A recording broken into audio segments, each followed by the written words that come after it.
नमस्कार। साहित्यिकी कार्यक्रम में आपका स्वागत है।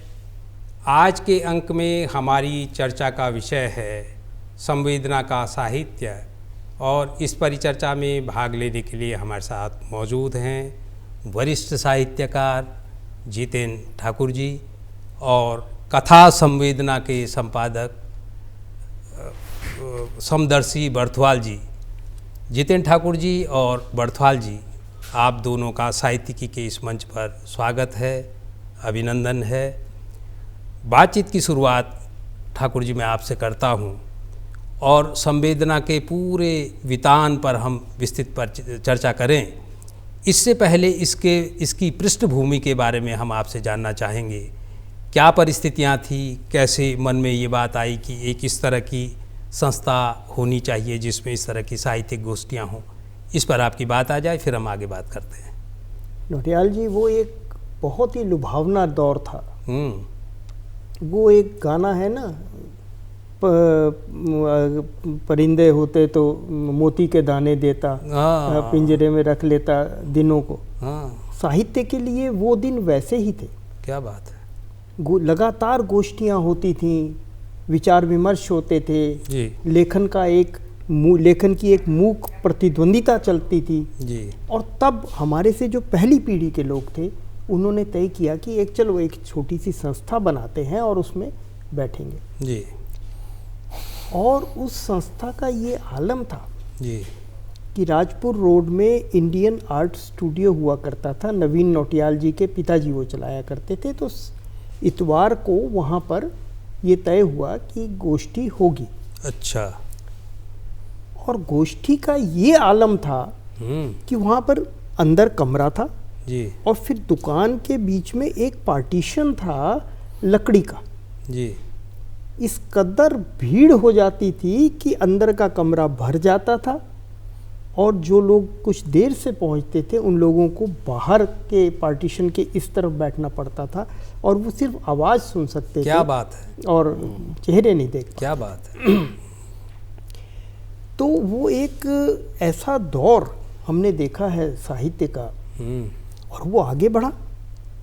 और उन्हीं दिनों साहित्य संसद भी एक चला करती थी जी। संवेदना तो बनी जी, मगर साहित्य संसद कुछ वरिष्ठतम लोग जो थे उस समय के, वो उसमें थे जी।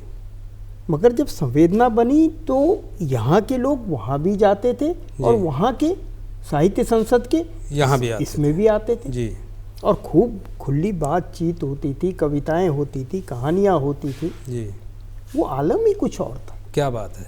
वो एक अलग दौर था। संवेदना का वो एक अलग दौर था जी। अच्छा, फिर हर संस्था के साथ होता है कि जो लोग उसको चलाते हैं फिर धीरे धीरे वो चले गए, नौकरियां लग गई इधर उधर, परिस्थितियां बदलती रहती। तो वो थोड़ा सा वो हुआ जी। तो उसके बाद भी गोष्ठियाँ होती रहीं और छोटी मोटी चलती थी। नए साल पर, हर नए साल पर एक गोष्ठी हुआ करती थी जी। तो सब लोग जुटते थे जी। तो फिर एक ऐसा समय आया जी। जब ये हुआ कि चलिए एक बड़ी कथा गोष्ठी करवाई जाए। जी। तो वो कथा गोष्ठी करवाने के लिए एक संस्था को रिवाइव किया गया जी। कि भाई चलिए संवेदना के नाम से ही कराई जाए। जी। और उस कथा गोष्ठी में कमलेश्वर आए थे, प्रदीप पंत आए थे, स्वर्गीय सेरा यात्री आए थे, अपने नौटियाल जी थे, विद्यासागर नौटियाल जी। तो ये सब लोग थे उस गोष्ठी में जी। तो वो वहाँ से दोबारा फिर संवेदना ने गति पकड़ी जी। ये रिव्यू हुई संवेदना जी। जी। और इसके शुरुआती ये किया गया कि चलिए एक किसी को अध्यक्ष बना दिया जाए। तो गुरदीप खुराना जी से रिक्वेस्ट की गई, तो खैर औपचारिक कुछ नहीं था जी। फिर विद्यासागर नौटियाल जी आ गए तो वो अध्यक्षता का। फिर उसके बाद ये तय हुआ कि भाई ये औपचारिक बातें ख़त्म करो, अनौपचारिक रूप से मिल बैठकर बातचीत की जाए। तो वो सिलसिला एक अलग चल पड़ा। जी। जितेंद्र ठाकुर जी, अब हम जो संवेदना का प्रारूप देखते हैं उसमें उसका जो सबसे आकर्षक पक्ष है वो यही है कि वो अनौपचारिक गोष्ठी होती है। उसमें कोई अध्यक्ष नहीं, कोई उपाध्यक्ष नहीं, कोई ऊपर नहीं, कोई नीचे नहीं। ऐसा लगता है कि सब एक ही पंक्ति में बैठे हुए हैं। बहरहाल समदर्शी बरथवाल जी, अभी एक हमारा इस परिचर्चा का भी जो विषय बना, कथा संवेदना, ये किताब आई है और हम सुन रहे हैं कि इस किताब के प्रकाशन में आपको 14 वर्ष लग गए। तो ये एक लंबी अवधि होती है और क्या स्थिति थी कि आपको 14 वर्ष एक किताब को सामने लाने में लगे? इस पर ये क्या चुनौतियां थी, इस पर आपकी बात आए, उसके बाद फिर मैं ठाकुर जी के पास आता हूँ। संवेदना में बहुत स्थापित और गहराई से डूब कर लिखने वाले कथाकार रहे हैं जी। उन श्रेष्ठ कथाकारों की श्रेष्ठ रचनाओं को जी एक पुस्तक में लाने का प्रयास किया गया और ये बात कोई 2010 की होगी। अच्छा। जब इसको पुस्तक के रूप में लेके आने की बात हुई तो सबसे पहले सोचा गया कि भाषा संस्थान जी इसके लिए सबसे उपयुक्त जगह होगी। जी। उन्होंने भी इसको खुले दिल से स्वीकार किया। जी। लेकिन वहाँ करीब 1-1.5 साल तक ये पांडुलिपियाँ पड़ी रही जी। और उनकी जो नियमावली थी या जो उनका तकनीकी पक्ष था जी। उसके हिसाब से इसका प्रकाशन जो है फिट नहीं बैठ पा रहा था। जी। फिर वो कहते रहे कि देखते हैं कुछ रास्ता निकालते हैं, पर वहाँ रास्ता नहीं निकला। अलबत्ता 2-3 साल बाद वहाँ से फिर इन पांडुलिपियों को वापस लिया, थोड़ी निराशा भी हुई। फिर यहाँ पर एक बहुत अच्छी सामाजिक संस्था कई दशकों से काम कर रही है जी। धाद ने इसको स्वीकार किया छापने के लिए जी। और बड़े उत्साह से इसकी कंपोजिंग वगैरह, इसका प्रिंटिंग के लिए से पहले उसको टाइपिंग वगैरह का काम उन्होंने अपने हाथ में लिया, पूरा भी किया उसको। जी। 2-3 साल वहाँ लगे, लेकिन फिर उनका जो प्रेस वाला एक अंश था जी। उसने इसके आर्थिकी को देखते हुए जी। यहाँ से हाथ पीछे खींच लिए और इसमें अपनी मजबूरी जाहिर करी कि हम प्रकाशित नहीं कर सकते। जी। इस बीच लगभग काफ़ी अरसा गुजर गया और हमारे लिए अब ये चुनौती बनने लगा था कि कोई प्रकाशित भी करेगा। जी। तब तक हम निजी प्रकाशकों के पास नहीं गए थे। अच्छा। हमने फिर निजी प्रकाशक से संपर्क किया। जी। उन्होंने हमारा तो वेलकम किया और किताब की प्रशंसा करी, जी। लेकिन कोई हामी नहीं भरी कि हम छाप ही देंगे। उन्होंने भी कहा कि हम प्रयास करेंगे कि ये छप जाए। जी। कुल मिला के लगा कि अब ये निजी प्रकाशकों से भी छपने वाला नहीं है। तो एक दौर हमारे पास निराशा वाला आ गया था, इसकी जो सबसे बड़ी चुनौती रही। जी। तो 2022 में वैली ऑफ वर्ड्स में आर्ट एंड लिटरेचर फेस्टिवल चल रहा था। जी। वहाँ संभावना प्रकाशन से अभिषेक अग्रवाल आए थे। जी। इसके प्रकाशक हैं वो। जी। ये किताब भी जो कथा संवेदना अब उन्होंने निकाली है, जी। ये जी। उन्हीं के उत्साह के कारण ये हमारे बीच आ पाई है। जी। तो उन्होंने इतने मुक्त कंठ से बड़ी खुशी से इसको स्वीकार किया कि मैं इसको निकालूंगा, मैं बनाऊंगा इसको। अच्छा। 2022 की बात है। जी। मुझे लगा ये भी कह रहे हैं 1-2 साल बाद ये भी हमें जो है ये हाथ खड़े कर देंगे। जी। तो नवंबर दिसंबर से हमारी बात शुरू हुई, जून जुलाई तक काम बढ़ा नहीं करे थे। नहीं, मैं करता हूँ इस पे, मैं एक साथ लगूंगा तो इसी को पूरा करूँगा। जी। तो जब 2023 का नवंबर आया तब जाके उन्होंने इसको शुरू किया। जी। और जब उनकी तरफ से पहला इसका कंप्यूटर का ड्राफ्ट मेरे पास आया, फिर उसकी प्रूफ रीडिंग हुई, 1 बार हुई, 2 बार हुई, 3 बार हुई। जी। जो फिर प्रक्रिया जब होती है। प्रक्रिया जी। हुई जी। तो यहाँ तक लगते लगते हमको 14 साल लग गए। जी। फिर तो कहानियाँ हमारे पास थी, डिजाइनिंग का काम था, लेकिन ये कहानियाँ इतने व्यापक परिप्रेक्ष्य में थी, जी। कई विषयों पर थी। जी। तो इनको ऐसे ही एट रैंडम क्रम दे देने में, जैसा कि हमने पहले दिया था, जी। तो पूरा इंडेक्सिंग अच्छा नहीं लग रहा था। वो फिर हमारे पास दूसरी चुनौती खड़ी हो गई। जी। तो अभिषेक जिन्होंने इसको इतने खुले दिल से स्वीकार किया था, वो धीरे धीरे मेरी समझ में आया कि ये तो इनको विरासत में मिला है।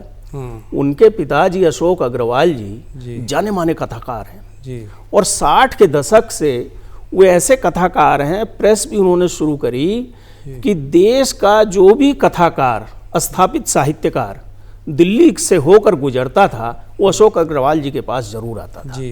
जी। उनके घर जाता था, जी। बैठते थे, बैठकी होती थी, बातचीत होती थी, साहित्य पे होती थी, व्यक्तिगत बातें होती थी। न जाने कितने कथाकारों के साथ उनके संस्मरण है, उनकी किताब भी आई है जी। तो अभिषेक अग्रवाल पे इन सब बातों का प्रभाव था, उन पे साहित्य की समझ थी, साहित्यकारों की समझ थी। तो ये जो दृष्टि का मामला है प्रकाशन में, इस तरह की किताबों को छापने के लिए बहुत महत्वपूर्ण, निश्चित रूप ये दृष्टि बहुत जगह लैक करती है। अभिषेक के पास है, संभावना के पास है, और भी कई प्रकाशक हैं। ये दृष्टि का होना जरूरी है, ये नजरिया होना जरूरी है इस तरह के प्रकाशनों के लिए। तो हम वो क्रम देने की बात आ रही थी, उसमें भी अभिषेक ने मदद करी कि ऐसे ही इंडेक्सिंग करेंगे तो ठीक नहीं जाएगा। तो हम क्या करें, इसमें तो इतने विषय हैं। तब वहां से वो विचार आया कि इसको विषयवार बनाया जाए। तो फिर हमने वो विषयवार इसकी इंडेक्सिंग बनाई है और इसमें कम से कम 8-10 विषयों पर चुनिंदा कहानियां हैं। जी, लेकिन बहुत सुंदर कहानियां हैं। जी हाँ, बिल्कुल। जो भी कहानियां हैं बहुत सुंदर कहानियां हैं। और बर्थवाल जी, थोड़ा सा हस्तक्षेप करके मैं इतना अपनी तरफ से और जोड़ दूं कि कथा संवेदना की इस किताब में मैं समझता हूं, ठाकुर जी मेरी बात से इत्तेफाक रखेंगे, कि कम से कम पिछले 50 साल का एक साहित्यिक परिवेश तो इन कहानियों में उद्घाटित हो ही जाता है। बहुत आश्चर्य होता है कि उसमें एकदम नवोदित साहित्यकार भी हैं, और उसमें विद्यासागर नौटियाल जी और उस दौर के साहित्यकार भी हैं, जितेंद्र ठाकुर जी उसमें शामिल हैं। ठाकुर जी, मैं आपके पास ये जानने आ रहा हूँ कि ये बड़ा सौभाग्य है कि आप वो संवेदना की उस शुरू गोष्ठी में भी थे जो आज से 52 साल पहले शुरू हुई थी, और आज जब 52 साल बाद हम संवेदना पे बात कर रहे हैं, सौभाग्य है कि आप हमारे साथ हैं। एक वो दौर था कथाकारों का, साहित्यकारों का, एक ये दौर है। आप सौभाग्यशाली, और आपसे ज़्यादा हम लिखने पढ़ने वाले सौभाग्यशाली हैं कि आप अभी तक सक्रिय हैं। क्या अंतर पाते हैं उस पीढ़ी में और इस पीढ़ी में? मोटा माटी उस दौर को पहले तो ये जानना चाहेंगे कि उस दौर को आप कैसे याद करते हैं? देखिए, वो जो पुराना कथा संवेदना आई है तो कुछ पुरानी बातें भी याद आती हैं जी। मेरे आने से, मेरे सक्रिय होने, लेखन में सक्रिय होने से पहले ही अभियान और एक अभियान और ये 2 कथा संग्रह प्रकाशित हो चुके थे। अच्छा। और बाद में इन दिनों नाम से एक कविता संग्रह भी प्रकाशित हुआ था, जिसमें सामूहिक रूप से देहरादून के लेखकों का प्रतिनिधित्व दिया गया था। 70 के दशक की बात होगी। जी जी। अब उस समय सुरेश उनियाल थे, देशबंधु थे, अवधेश थे, ये हमसे पहली पीढ़ी के लोग, बहुत सक्रिय लोग थे। इन लोगों की सोच ने ही संवेदना को एक वो दिया था, रूप दिया, आकृति दी थी, एक आकार प्रकार दिया था कि कैसे संवेदना को चला जाए। और नवीन नौटियाल के यहाँ हुआ करती थी, आदरणीय सुभाष पंत जी भी उसमें सम्मिलित थे। और देखिए, ब्रह्मदेव जी जो कथा, जो साहित्य संसद चलाया करते थे और एक विश्व स्तर के फोटोग्राफर थे ब्रह्मदेव जी, जी, वो भी उसमें आया करते थे। इसमें कुसुम चतुर्वेदी जो एक बहुत अच्छी कथाकार थी, वो भी आया करती थी। कृष्णा खुराना जी आया करती थी, और एक हम उन्हें लेनिन कहा करते थे, राज शर्मा जी हुआ करते थे, छोटी छोटी दाढ़ी रखते थे। अच्छा, इसी वजह से लेनिन कहा करते हाँ, थे जी। तो वो भी आया करते थे। और दरिया बद्रीपुरी जो गज़लें लिखा करते थे, मतलब वो एक भरा पूरा गुलदस्ता था। वो जो संस्था थी वो एक भरा पूरा गुलदस्ता था जी। और कई तरीके की रचनाएं सामने आती थी जी। किसी का कोई आग्रह नहीं था, किसी का कोई दुराग्रह नहीं था। जो रचना जिस रूप में सामने आती थी उसको उसी रूप में ग्रहण किया जाता था। क्या बात है। और फिर उस पर बात होती थी। जी जी। तो उस दौर में लेखन का एक बड़ा वितान तना हुआ था देहरादून के। जी। खूब लिखने वाले लोग थे, खूब सक्रिय लोग थे। अवधेश जिनकी जो चौथा सप्तक में जी शामिल थे, अवधेश शामिल थे, जो अज्ञेय ने संपादित किया था चौथा सप्तक, उसमें वो इसमें थे। और चित्रकार भी अच्छे थे अवधेश। चित्रकार वो कमाल के चित्रकार थे। वो कवर पेज जो डिज़ाइन करते थे, आप समझिए कि दिल्ली से बड़े बड़े प्रकाशक, नामी प्रकाशक भागे चले आते थे कि देहरादून आ गए हैं तो देहरादून से ही हम उनसे ये डिज़ाइन करवा के ले आए। जी, कमाल की दृष्टि थी उनकी। और यही सब चीज़ें मिलकर, सुरेश जी की सक्रियता थी, देश बंधु थे, मनमोहन चड्डा थे, जिन्हें आज 2 बार आप समझिए कि फिल्म क्रिटिक के लिए 2 बार उनको राष्ट्रपति पुरस्कार मिल चुका है, मनमोहन चड्डा को। जी, वो भी उसके अंदर सम्मिलित थे। जी, आप समझ सकते हैं कि वो गुलदस्ता कैसा था, कैसी उसकी महक होगी, कितने विचारवान लोग, अलग अलग धरातल से आने वाले, अलग अलग तरीके से सोचने वाले, अलग अलग चीज़ें लिखने वाले, वो सब जुड़कर वहाँ आ गए थे। जी, और ये एक बड़ी बात थी। ये बड़ी बात थी। जितेंद्र ठाकुर जी, जब आप बोल रहे थे तो अभी परसों मुझे इसकी प्रति मिली कथा संवेदना की, और इसमें सुरेश उनियाल जी का एक बहुत सुंदर लेख है जो लगभग जब आप कह रहे थे मुझे लग रहा था कि आप सुरेश उनियाल जी के शब्दों को जैसे पढ़ रहे हैं, इसी तरह का उनके आलेख में भी आता है, संवेदना के उस दौर की बात जब हम करते हैं। और एक इसमें बहुत शानदार आलेख, बल्कि उस आलेख का शिल्प मैंने पहले कभी नहीं देखा था कि इस शिल्प में भी आलेख हो सकता है। हम्माद फारूकी ने जो लिखा है इन कहानियों पर टिप्पणी करते हुए, तो उसमें भी संवेदना का वो पूरा दौर और 50 साल की जो यात्रा है वो सामने आती है। और हम भाग्यशाली हैं कि देहरादून शहर में इतने महत्वपूर्ण साहित्यकारों को धार दी इस संस्था ने और संस्था की गोष्ठियों ने। लेकिन आपके ही उत्तर से मेरे पास बड़थवाल जी के लिए जो सवाल आ रहा है वो ये आ रहा है कि बड़थवाल जी, जैसे जितेंद्र ठाकुर कह रहे हैं कि ये स्थिति थी कि कक्ष में लोग भर जाते थे, लेखक, लिखने वाले, पढ़ने वाले, और आपको एक दूसरे कक्ष में एडजस्ट किया जाता था। एक वो दौर था। एक आज भी हम संवेदना की गोष्ठियों में जा रहे हैं, अब वो संख्या नज़र नहीं आती। क्या वजह है? क्या हमारे समाज में लिखने पढ़ने वाले लोग कम हो गए हैं, या संवेदना की चाल में ही कोई परिवर्तन आ गया है कि नए लोग नहीं जुड़ पा रहे हैं? आप कैसे देखते हैं? अगर यही बात मैं ठाकुर जी की बात से जो बात निकली है उस संदर्भ में आपसे पूछूं तो। इस सवाल को अगर सोचेंगे तो पूरे सामाजिक परिदृश्य में जाना पड़ेगा। जी, 90 के बाद से देश में चीज़ें धीरे धीरे बदलने लगती हैं।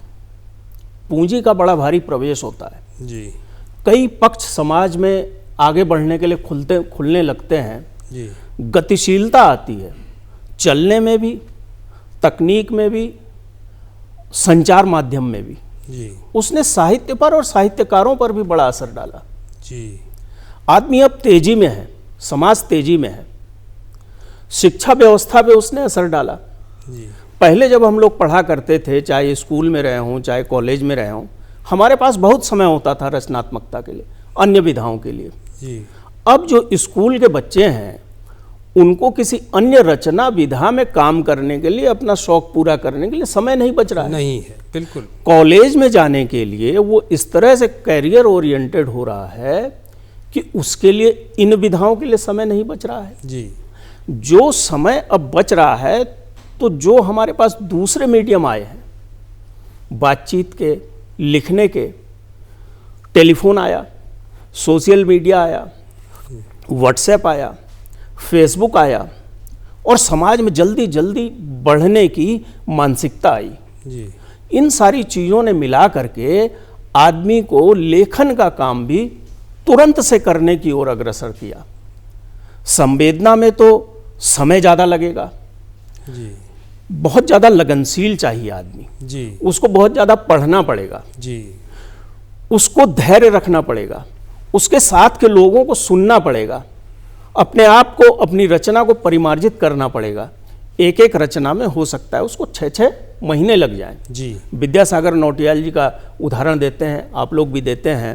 जी, वो अपनी रचनाओं को बार बार पुनर्लेखन किया करते थे संवेदना की राय के अनुसार। जी, आज इतनी फुर्सत नए रचनाकारों के पास नहीं रह गई है, मजबूरियां भी हैं।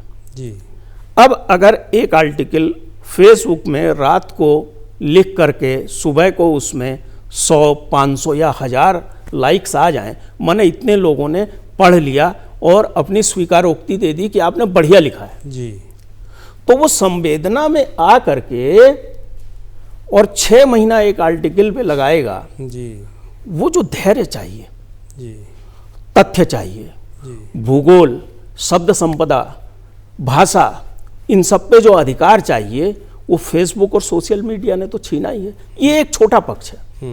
एक बड़ा पक्ष की ओर मैं और जाता हूँ। शहर में पहले संवेदना थी, साहित्य संसद थी, कुछ और लोग थे, समूह थे। जी। आज इस शहर में इस नई व्यवस्था ने बहुत सारे मंच दिए हैं, जी। साहित्य में भी और कला में भी। जी। अब केवल संवेदना ही एक साहित्यिक संस्था नहीं है, बहुत से अन्य समूह इस पे काम कर रहे हैं। जी। व्यक्तिगत समूह भी काम कर रहे हैं, अन्य समितियां भी काम कर रही हैं, सरकारें भी काम कर रही हैं, कुछ सामाजिक संस्थाएं भी काम कर रही हैं। नाम लेना चाहूँगा, दून लाइब्रेरी में तमाम कलाओं पर, भाषा संस्कृति पर, सामाजिक मुद्दों पर बहुत सारा काम होता है, साहित्य पर भी होता है। जी। धात संस्था पुस्तकों के ऊपर, स्कूली शिक्षा के ऊपर, साहित्य के ऊपर काम कर रही है। जी। कुछ व्यक्तिगत लोग जो रिटायर हो गए हैं नौकरी से, अच्छे पदों से रिटायर हुए, वो लोग साहित्य के ऊपर काम कर रहे हैं। जी। कुछ गजल और गीत की विधा के लोग अलग से काम कर रहे हैं। जी। साहित्य समितियां अलग से काम कर रही हैं। लोगों के पास ऑप्शन बहुत है, ऑप्शन, विकल्प ज्यादा, वो अपनी रुचि के अनुसार और अपनी विधा के अनुसार आज सिलेक्शन कर ले रहा है। और संवेदना में तो आने पे आपको मेहनत करनी पड़ेगी, समय भी देना पड़ेगा, लोगों से राय लेनी पड़ेगी, परिमार्जन करना पड़ेगा। ये धैर्य की मांग करता है। बर्थवाल जी, थोड़ा सा, क्योंकि फिर दिमाग से निकल भी जाएगा, और आप इतने अच्छे स्तर पे इस बहस को ले आए हैं। आपकी बात से ही मैं जितेंद्र ठाकुर जी के पास इस सवाल के साथ जा रहा हूँ। ठाकुर जी, जैसे अभी बर्थवाल जी कह रहे हैं कि संवेदना एक हेडमास्टर की भूमिका में है एक तरह से, कि आपको पूरा तैयार होके और रिजल्ट ओरिएंटेड होके आपको उस मंच पर जाना है। दूसरी तरफ आपके पास, बिल्कुल ठीक कह रहे हैं, कि बहुत सारे विकल्प हो गए हैं। आपको क्या लगता है कि क्या ऐसी स्थिति है, और अगर ये स्थिति है तो क्या आपको नहीं लगता है कि बदलते दौर में संवेदना को भी थोड़ा बदल जाना चाहिए, थोड़ा लचीलापन ले आना चाहिए? या इससे ये आपको खतरा लगता है कि संवेदना अगर लचीली हो जाए तो उसको इतने महान साहित्यकारों की फहरिस्त आगे नहीं मिलेगी, रचनाओं का स्तर गिर जाएगा? नौटियाल जी, देखिए, दो तीन बातें हमें समझनी होगी। एक तो जो शिक्षा है कैरियर ओरिएंटेड हो गई है। अच्छा। जैसे आपने ही कहा कि कैरियर की तरफ भाग रहे हैं। दूसरी चीज जो बहुत महत्वपूर्ण है कि जिन लोगों में साहित्य का बैकग्राउंड, पृष्ठभूमि मिलती है, वो सब अंग्रेजी माध्यम स्कूलों में पढ़ रहे हैं। बहुत बड़ी बात कर रहे हैं। हिंदी माध्यम स्कूलों में नहीं पढ़ रहे हैं, अंग्रेजी माध्यम स्कूलों में। जी। आप कहते हैं कि हिंदी की पुस्तकों की वो कम हो गई, बिक्री कम हो गई। जी। मगर अंग्रेजी माध्यम के पढ़े हुए बच्चे हिंदी माध्यम की पुस्तकें तो नहीं पढ़ेंगे। जी। और अंग्रेजी की पुस्तकों की बिक्री कम नहीं हुई है, पहले से बहुत बड़ी है, निश्चित रूप से। तो उसका एक कारण ये है कि अंग्रेजी माध्यम स्कूलों के बच्चे अंग्रेजी की ही किताबें पढ़ेंगे। आप उसको किसी तरीके से चुनौती नहीं दे सकते, इस चैलेंज को। जी। अच्छा, दूसरी चीज़ ये है कि जो हिंदी माध्यम के बच्चे हैं वो ऐसे घरों से अब आ रहे हैं कि आर्थिक स्थिति उनकी ऐसी नहीं है, और ना उनके पास ऐसी पृष्ठभूमि है कि वो हिंदी साहित्य में अपनी रुचि प्रदर्शित कर सकें। जी। कुछ हैं, लिख रहे हैं, मगर अपवाद हैं। जी। अच्छा, अब आपने बात कही कि लचीलापन। हाँ, ये देखिए, एक चीज़ मेरी मानने की है, कोई किसी को लिखना नहीं सिखा सकता। जी। ये भ्रम है। अच्छा। कि हमने इसको सिखा दिया।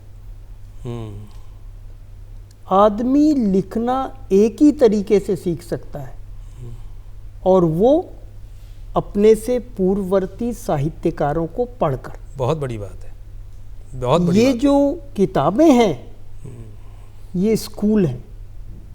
आप क्लासिक्स पढ़िए, आपको पता लग जाएगा कि आप कहाँ खड़े हैं, अब पहुँचना कहाँ है, और आपको जाना कहाँ है। जी। तो इसलिए लचीलापन लाएं या न लाएं, मगर एक चीज़ बहुत ज़रूरी है कि जो लेखन में आए उसको एक सलाह दें कि भैया पहले पढ़ो और हर तरह का साहित्य पढ़ो। अगर गण देवता पढ़ो तो सिटी ऑफ जॉय भी पढ़ो। सिटी ऑफ जॉय भी पढ़ो, बहुत बड़ी बात है। आपको समझ आएगा कि सिटी ऑफ जॉय में, जिसे आनंद नगर के नाम से अनुदित किया गया है, आपको समझ आएगा कि जीवन में कितने संतरास, कितनी कठिनाइयाँ, कितना दुश्वारियाँ हैं, और तब आपको लगेगा कि आप दुनिया के सबसे सुखी आदमी हैं। जब आप सिटी ऑफ जॉय पढ़ेंगे तो आपको लगेगा कि किस तरीके से कीड़े मकोड़ों की तरह आदमी जीता है, और तब आपको लगेगा कि आप भाग्यशाली हैं। जी। आप सीखते हैं इन किताबों से। जी। अगर आप इन किताबों को पढ़ेंगे ही नहीं तो आप क्या सीखेंगे? जी। जी। अब ये 2 का पहाड़ा या 4 का पहाड़ा तो है नहीं कि आपको कोई रटवा देगा। जी। और दिक्कत यही है कि आज, जैसे भाई साहब कह रहे थे,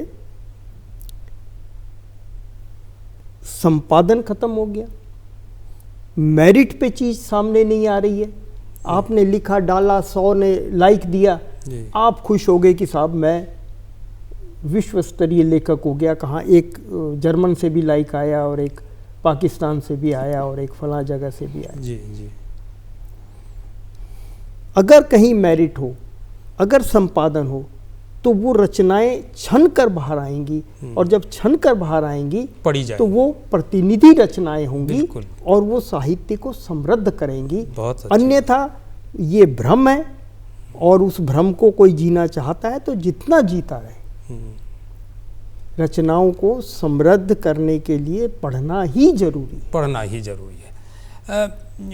बड़थवाल जी, एक तो ठाकुर जी, आपकी बात से थोड़ा मैं इसमें एक और जोड़ दूं कि जो आपने हिंदी और अंग्रेजी वाला पक्ष कहा, अभी मैं विश्व पुस्तक मेले से लौट कर आया था कुछ दिन पहले। आप आश्चर्य करेंगे कि वहाँ पर हिंदी प्रकाशनों की, जबकि उत्तर भारत में है, दिल्ली तो उत्तर भारत का हिस्सा है, 150 स्टॉल हिंदी के थे और 350 स्टॉल अंग्रेजी के थे। जो अंग्रेजी का स्टॉल है वो आपको हिंदी स्टॉल के कम से कम 4 गुना 5 गुना आकार का बड़ा मिलेगा। तो वहाँ पर, और ये भी बिल्कुल सही बात है कि हिंदी स्टॉल में भीड़ बहुत कम है, अंग्रेजी स्टॉल में आपको लोगों को रोकना पड़ रहा है बाहर की, अभी अंदर भीड़ है। ये स्थिति भी मैंने व्यक्तिगत रूप से, ये पिछले महीने की ही मैं बात कर रहा हूँ जब विश्व पुस्तक मेला हो रहा था। बहरहाल, तो ये आपने बहुत सही पक्ष की तरफ हमारा ध्यान खींचा है। बड़थवाल जी, जिस तरफ जितेंद्र ठाकुर जी इशारा कर रहे हैं, बदलते दौर में, और ये बिल्कुल मैं आपका संकेत समझ गया था कि संवेदना ये अब इतने साहित्यकारों की मंडली को अपने बीच, समृद्ध मंडली को पाने के बाद ये नहीं चाहेगी कि कुछ भी हल्की सामग्री संवेदना के मंच से आए। लेकिन एक बहुत बड़ी पीढ़ी, नई पीढ़ी है जो लिख रही है, उनको जोड़ने के भी कोई प्रयास हो रहे हैं क्या? हाँ, इस दिशा में सोचा गया है जी। उस सोच से पहले मैं ये कहना चाहूँगा कि मेहनत का कोई विकल्प नहीं होता किसी भी क्षेत्र में। जी। साहित्य का क्षेत्र हो, भाषा का क्षेत्र हो, वो भाषा चाहे हिंदी हो चाहे अंग्रेजी हो, जी, मेहनत तो करनी पड़ेगी। जी। और आप पढ़ रहे हैं तो भी मेहनत करनी पड़ेगी, और अगर लिख रहे हैं तो और ज़्यादा मेहनत करनी पड़ेगी। जी। इस बात को लेकर के कि संवेदना जिस काम को करती आई है, संवेदना का मूलतः काम ये था कि सारे साहित्यकार शहर के मिलें, बैठें, जो कुछ उन्होंने लिखा है उस पर चर्चा हो, उस चर्चा से कुछ निकल के आए कि इस रचना को और बेहतर कैसे बनाया जा सकता है। वो उस मूल्य उद्देश्य को लेकर के चली थी, और पूरे शहर में एक साहित्यिक फिजा का निर्माण करने में वो सफल हुई। एक साहित्यिक दिशा देने का उसने प्रयास किया एक दूसरे के सहयोग से। ये उसका मूल उद्देश्य था। ये उद्देश्य नहीं था कि हम समाज को या शहर को साहित्य सिखाएंगे, जी। तो उद्देश्य तो था नहीं हमारा। जी। लेकिन अभी चूंकि लोगों का रुझान आने में, आप कह रहे हैं जैसा कि कम हुआ है, उसके कई सारे कारणों पे बात, कारणों पे तो अलग से चर्चा, तो हमने उस पर बात करी। जी। तो बात करके सोचा गया कि हम शहर में ही जा करके क्यों न इस पे बातचीत करें, जी। कि ऐसा हो क्यों रहा है। तो ये प्रयास हमने पिछले साल एक बार किया, हम उसको कंटिन्यू नहीं कर पाए। हम डीएवी कॉलेज के पास ही अंबेडकर नगर में रविदास भवन करके है, वहाँ उस मोहल्ले में गए थे और करीब 30-35 लोगों के बीच में हमने एक साहित्य चर्चा रखी। उसमें कहानी का पाठ भी किया, कविता का पाठ भी किया और एक कहानी का नाट्य रूपांतर भी वहाँ प्रस्तुत किया। लोगों को बहुत पसंद आया। हम कुछ अपने साथ पत्रिकाएं ले गए थे, लोगों ने वो पत्रिकाएं भी। ये संवेदना को लेकर अगर हम चर्चा करेंगे तो इतना बड़ा, मैंने कहा कि 52 साल की यात्रा को आधे घंटे में समेटना बहुत मुश्किल काम है। अलग अलग पक्षों पर अलग अलग समय पर बात की जा सकती है, यहाँ पर हमारे पास एक समय सीमा है। बहरहाल इस मंच पर आप आए, जितेंद्र ठाकुर जी और बर्थवाल जी, आप दोनों का बहुत बहुत आभार, बहुत शुक्रिया। ये थी हमारी आज की साहित्य की। अगली बार किसी नए विषय के साथ कुछ नए मेहमानों को लेकर आपके बीच आएंगे। तब तक के लिए इजाज़त दीजिए। नमस्कार।